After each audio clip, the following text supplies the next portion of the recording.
Ready. तो आज की वीडियो में हम देखने वाले हैं रो विजेट। रो विजेट क्या होता है, पिछली वीडियो में हमने कॉलम विजेट देखा था।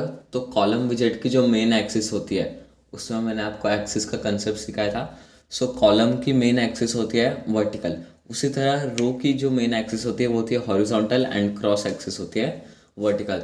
कभी भी अगर आपको बहुत सारे विजेट्स को हॉरिजॉन्टल डायरेक्शन में प्लेसिंग करनी है उसकी, तो उसके लिए आप रो का यूज़ कर सकते हैं। एंड आज की वीडियो में हम रो के अलग अलग प्रॉपर्टीज़ दिखने वाले हैं। तो सबसे पहले रहेगी ऑब्वियसली चिल्ड्रन प्रॉपर्टीज़। एंड इसमें हम चिल्ड्रन 3-4 लिख देते हैं। एंड इसमें हम उसकी लिखेंगे विड्थ रहेगी 50। Then decoration box, decoration colour, colour start red. Okay, and ऐसे और 2 कंटेनर।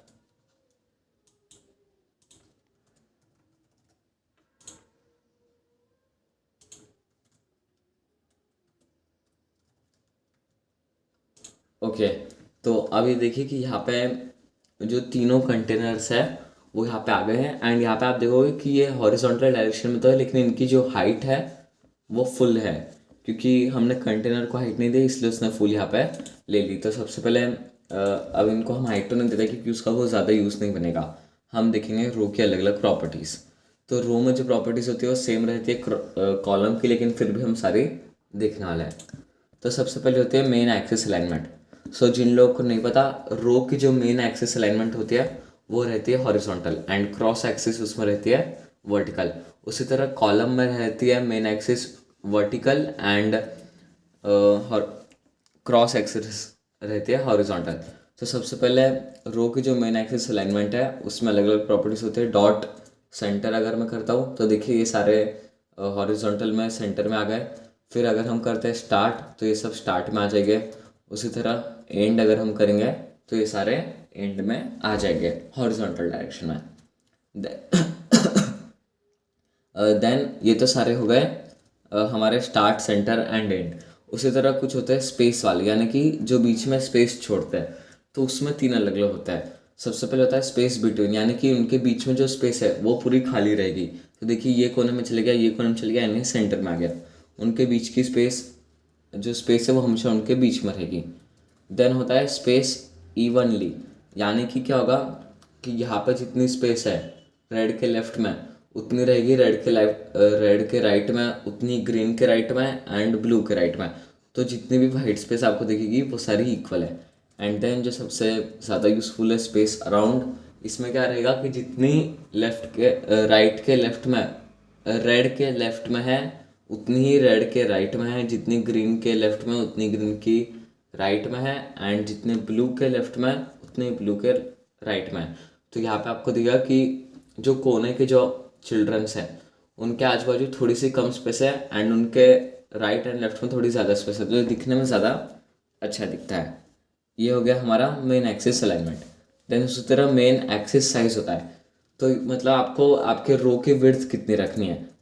तो अगर हम करते हैं मैक्स तो उसकी विड्थ हो जाएगी डबल डॉट इन्फिनिटी, जितनी वो ले सकता है। लेकिन अगर हम करते हैं मिन तो क्या होगा, अब इसकी विड्थ बन चुकी है 150, क्योंकि जो सारे कंटेनर्स थे उनकी विड्थ हो गई 50 50 50 150। तो जितनी कम साइज ये ले सकता है उतनी ये कम लेगा, एंड सबसे कम वो ले सकता है 150 की साइज, तो इसलिए उसने 150 ले ली। लेकिन हम इसे रखेंगे मैक्स पे। ओके, ये हो गया मेन एक्सिस के बारे में। अब ऐसे होता है cross axis alignment. Cross axis यानी कि वर्टिकली आपको उनको कैसे रखना है। तो सबसे पहले हमको इनको हाइट देनी पड़ेगी। एंड हाइट हम दे देते हैं 100 की। तो देखिए अभी कुछ इस तरह हो गया। अब हम करने वाले हैं क्रॉस एक्सिस अलाइनमेंट एंड हम इसको करेंगे स्टार्ट में। तो अब आप देखोगे कि अगर मैं इसे स्टार्ट में करता हूँ तो भी कोई डिफरेंस नहीं आएगा, एंड में करूँगा तो भी कोई डिफरेंस आएगा। एंड ऐसा क्यों नहीं आएगा, क्योंकि आप कॉलम यूज़ करो या रो यूज़ करो तो आप उसकी क्रॉस एक्सिस की साइज़ को डिफाइन नहीं कर सकते। आप यहाँ देखोगे कि क्रॉस एक्सिस साइज़ कोई प्रॉपर्टी नहीं है जैसे मेन एक्सिस साइज़ थी। तो क्यों डिफाइन नहीं कर सकते, तो रो में क्रॉस एक्सिस क्या रहेगी, हाइट।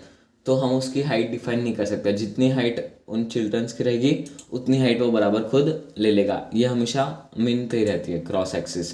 तो अगर मैं इसमें स्टार्ट एंड करूँ तो कोई डिफरेंस नहीं आएगा। लेकिन अब अगर मैं कोई एक की हाइट बस बड़ी कर दूँ 200, तो अब आपको दिखेगा कि ये सारे एंड में आ गए हैं। ये भी एंड में है रेड, लेकिन हमें दिख नहीं रहा है। लेकिन ब्लू एंड ग्रीन आपको दिखेगा कि ये एंड में आ चुके हैं। देन अगर हम करते हैं स्टार्ट तो ये स्टार्ट में आ गए। अगर हम करते हैं सेंटर तो ये सेंटर में आ गए। देन बेस लाइन होता है, तो अगर हम बेस लाइन करते हैं तो अभी तो यहाँ पे हमें एरर आ गया, क्योंकि उसके लिए हमें टेक्स्ट बेस लाइन भी लगेगा एंड वो हम आगे देखेंगे। सो हम इसे करते हैं स्ट्रेच। तो अब स्ट्रेच में क्या होगा कि जितनी हाइट वो ले सकते हैं वो तीनों कंटेनर्स उतनी हाइट ले लेंगे। ये थोड़ा सा एक अलग है, मतलब थोड़ा सा अलग टाइप का लगता है, क्योंकि जो सेंटर एंड एंड स्टार्ट होता है जितनी हाइट उनको दी है वो उतनी लेते हैं। लेकिन स्ट्रेच में क्या होगा, वो जितनी हाइट ले सकते हैं उतनी ले लेंगे एंड चिल्ड्रंस की हाइट भी बढ़ जाएगी। ये हो गया cross axis alignment dot stretch. Then row में जो अगली हम देखने वाले हैं vertical direction. So vertical direction हमने कॉलम में देखी थी। इसमें क्या होता है कि आप जैसे भी डिफाइन कर रहे हो तो वो उसी तरह में आना चाहिए या उसके उल्टे में आना चाहिए। मैं एक बार करके बताता हूँ। अगर हम करते हैं vertical direction and vertical direction dot up, तो अब आप देखोगे कि यहाँ पे कोई चेंज नहीं है। एंड यहाँ पे कोई चेंज क्यों नहीं है, सबसे पहले मैं इसे करता हूँ एंड।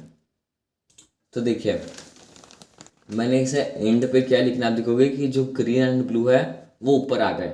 एंड अगर मैं इसे डाउन कर देता हूँ तो आप देखोगे कि ये नीचे आ गए। तो ऐसा क्यों हुआ, क्योंकि वर्टिकल डायरेक्शन का क्या काम होता है कि जो भी वर्टिकल डायरेक्शन है उसमें आप जैसे भी डिफाइन करोगे, आप उसे डाउन करोगे तो जैसे आप डिफाइन करोगे वैसे आएगा। एंड लेकिन अगर आप उसे अप करोगे तो उसका अपोजिट होगा। तो वर्टिकल डायरेक्शन जो होता है वो रो में भी होता है। देन वर्टिकल डायरेक्शन हो गया। देन बचा text direction and text baseline. तो ये जो दोनों होते हैं ये काफ़ी आपके यूज़ में तो कभी ज़्यादा आएंगे नहीं, तो आप इसे खुद ट्राई करके देख सकते हैं, काफ़ी इजी वो है। एंड गाइस ये था हमारा रो विजेट। Thank you.